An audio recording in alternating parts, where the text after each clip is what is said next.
Okie dokie now. If you need to put your little silcock faucet outside exterior, inside concrete, well, you're in the right spot. I'm going to show you right now what you need to mix it with.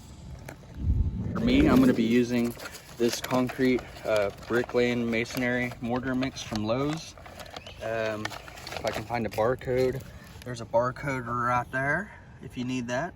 Okay.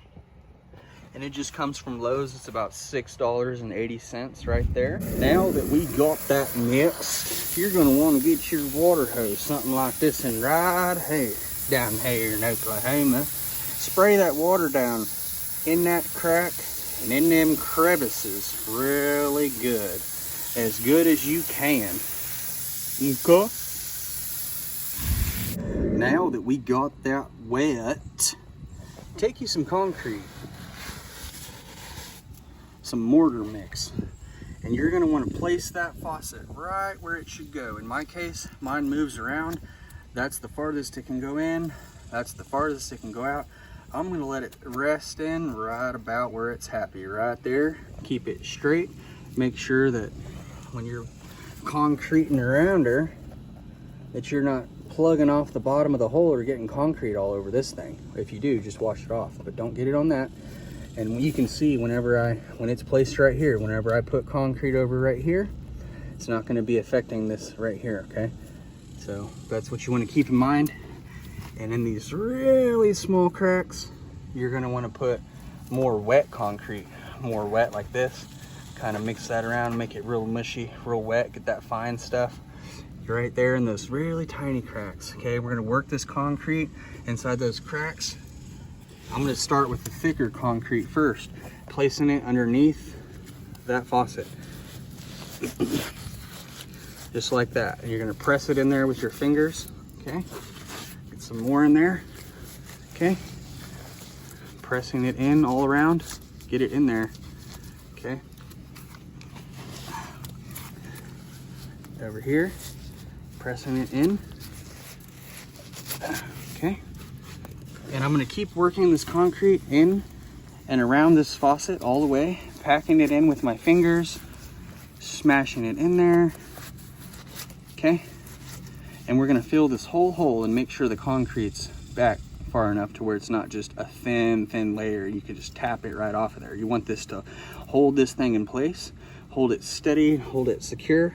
Okay, and I'm gonna, like I said, I'm gonna keep working this concrete into this hole. This is what it looks like right now from the side. And I did get a little bit of concrete on here, which I'll wipe it off here in a minute. But just work it like that, okay? And then at the top, we'll want to work it in around there, not getting it on this piece right here, okay? This wood could be cut in the future if that was a problem, if I needed to get to that.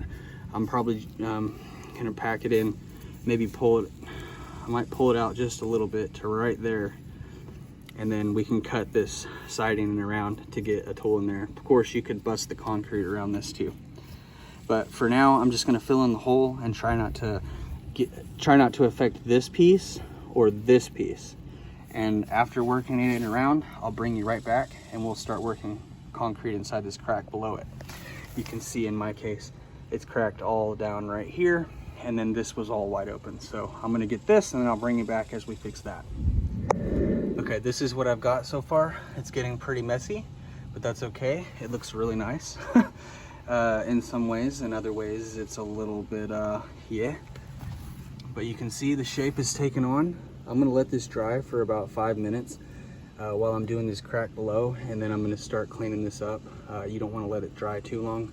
It'll just be harder to get off, and I'm gonna have to take my dirty gloves off and get this cleaned with a little bit of water as I'm cleaning it with my fingers. You could use a sponge or a brush or anything. Just clean it up, and let's get this crack filled.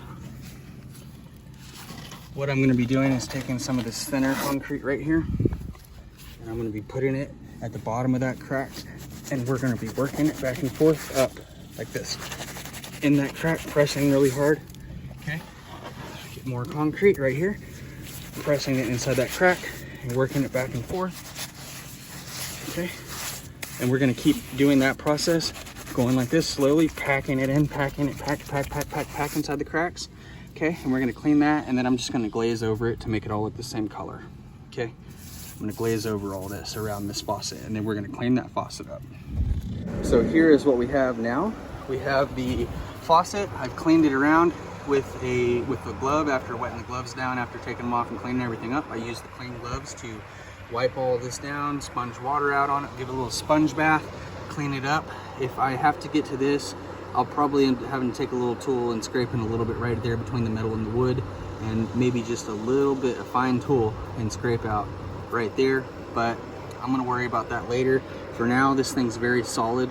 You can turn it on or off now, and it won't move. Of course, you want to let the concrete dry longer than what I have before you start janking around on it. But I'm gonna press the concrete back in around this, and you could go over this a second time after letting it dry for 24 hours if you really want to shape it better. See how you can mess with it at this time, even after 10, 15, 20 minutes.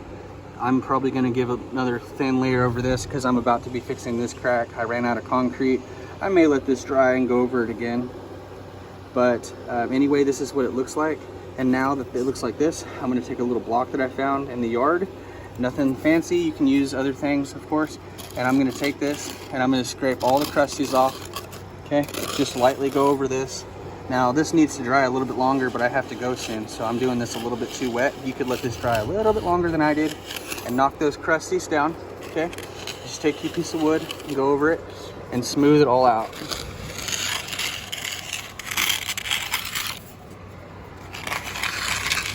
This isn't going to be perfectly smooth because it's rocks. See, we've got rocks, so it's not going to be perfectly smooth, but look how much smoother it is now than it used to be.